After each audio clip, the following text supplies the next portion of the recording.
Now to the war in Ukraine and a frightening close call involving a Russian cruise missile that flew dangerously close to a nuclear power plant today. You can see it right there. The plant's operator calling it an act of nuclear terrorism, and CNN's Matthew Chance has the latest on Russia's invasion.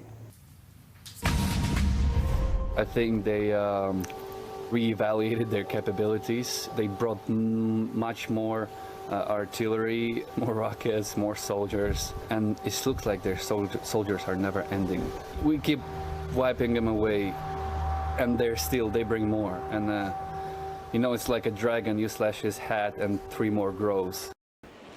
The U.S. and South Korea launched 8 missiles in a unified show of force against North Korea's latest missile tests. Let's go to CNN's Paula Hancock. She's live in Seoul, South Korea, with much more on this. Paula, what more are you learning about this?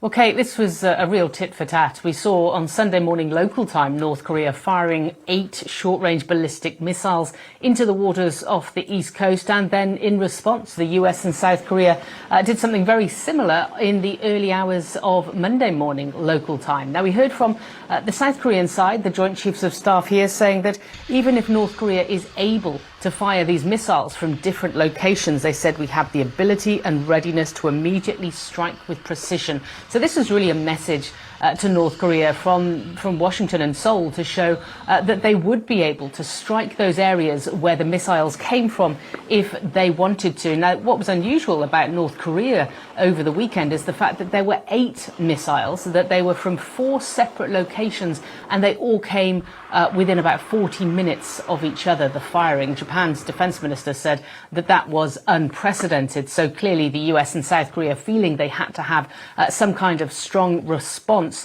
to what they said. Of course, we don't know whether this would make any difference to Kim Jong-un and his calculus. Meanwhile, the IAEA, the International Atomic Energy Agency, says that they believe that one of the entrances to the underground tunnel where nuclear tests have been carried out in the past by North Korea has been reopened, potentially to prepare for a 7th underground nuclear test. They said if that happens, it would be a cause for serious concern.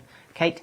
Yeah, just a really good reminder right there, Paula, of while the world's attention has moved to another region, largely cannot forget to focus on what's going on with North Korea at any time. It's good to see you. Thank you very much for that update. Rena, I just want to close on what we're seeing on the Korean Peninsula right now. Ivan Watson basically, trading missiles for missiles is what Ivan says right now. Ultimately, how dangerous does that get if there's these competing missile tests between the North and the South? Incredibly dangerous because, U.S. assessment is that North Korea could potentially be testing nuclear weapons at any point. There have been something like 17 different launches just this year alone. And when you have this new South Korean president who's come forward and said, we're going to take a tougher stance on this. We're not going to stand for this. I mean, the mix of all of this, plus Biden's visit out there, a united front from them and Japan as well, it's not a great combination. You want a last word on Korea? No, I agree. I think that this is clearly a message the North Koreans sent, but a stronger message, I would say, from the United States and South Korea with these joint military exercises, testing these missiles, the same number of missiles, 8 missiles, right after North Korea tested theirs. This sends a strong message both ways. And of course, what's changed now is this different position of China overlooking all of this, and the U.S. relationship with China in a much different place than it's been. Well, a potential new threat from North Korea this morning. The International Atomic Energy Agency believes the country is preparing for a nuclear test. The watchdog says one of North Korea's passages in a known nuclear testing site underground has now reopened. If North Korea goes forward, it would be the country's first nuclear test since 2017. This comes after North Korea fired 8 short-range ballistic missiles from multiple sites on Sunday. U.S. fired back. U.S. and South Korea show of force saw both nations launching a collection of their own surface-to-air missiles. There they are. President Biden, we hear from the White House that he is going to meet with the Saudi Crown Prince. Prices still go up. Why is it? Is there any hope? Plus, gas prices already high. They jumped another 25 cents in the last week alone. Maybe you've seen that at the pump yourself. Is there any relief in sight as we head into an even busier summer travel season? Still ahead, gas prices surging nearly 25 cents in just a week, right as Americans are gearing up to travel for the summer.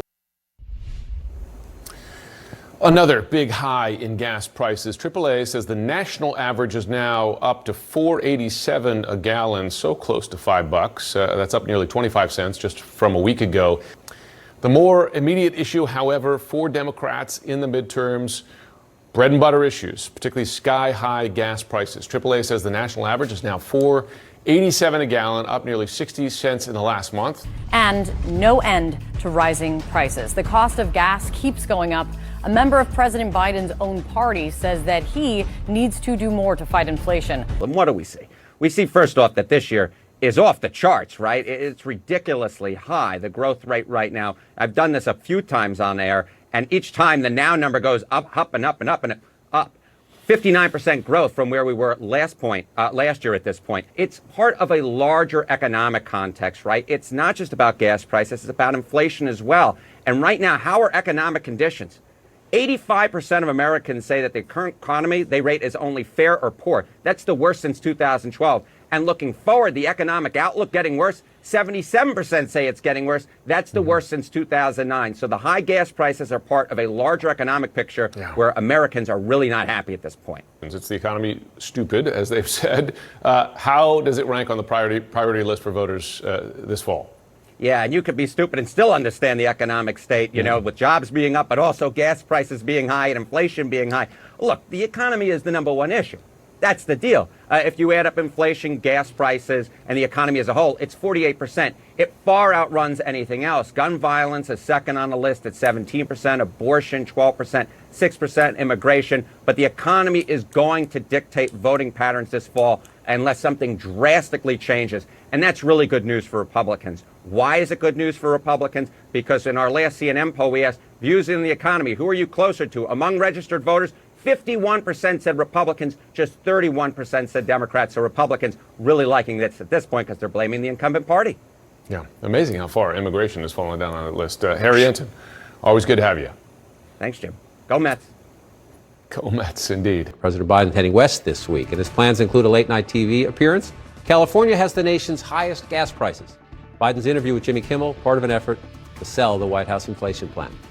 I want to ask you about something else that Axios is reporting just now, which is that James Goldstone, the former president of ABC News, but I think for the purposes of this, the fact that he's the former showrunner for Good Morning America and Nightline, he has joined the committee as an unannounced advisor ahead of this primetime hearing, which obviously is going to rely on some good production techniques. What is that telling you? What do you know about this?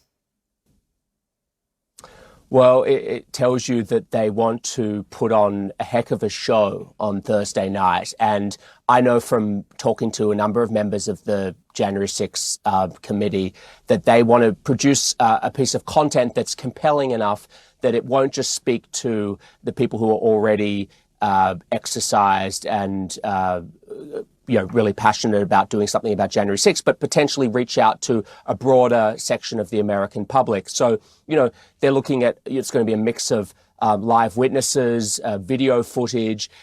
James Goldstone is a very experienced documentary storyteller, and it just tells you the kind of production values and thought that they're putting into the narrative elements of Thursday night. Yeah, I mean, it tells us, right, we should be expecting something that is visually and content-wise pretty compelling, right? Yeah, that's his bread and butter. I mean, that is literally why you bring someone like him on. It's to produce a television show. Lebron James. Yeah, I sometimes, as much credit as he gets, I sometimes think that he deserves even more. Why he's in the news is he's the first active NBA player to be a billionaire. Michael Jordan and Kobe Bryant both became billionaires after they played. But this guy, and he's made $900 million in endorsements, $300 million in salary, but he has been spotless in his reputation as a humanitarian, as a family man, as a father, as a husband, other than when he said, I'm taking my talents to South Beach. No athlete in our time has been as spick and span clean as LeBron James. Let's give him some kudos. Okay. Well, he went to the Lakers, so that's unforgivable. Okay. Still ahead, the president of Mexico is turning down President Biden's invitation to the Summit of the Americans. We're going to have the latest from the White House coming up.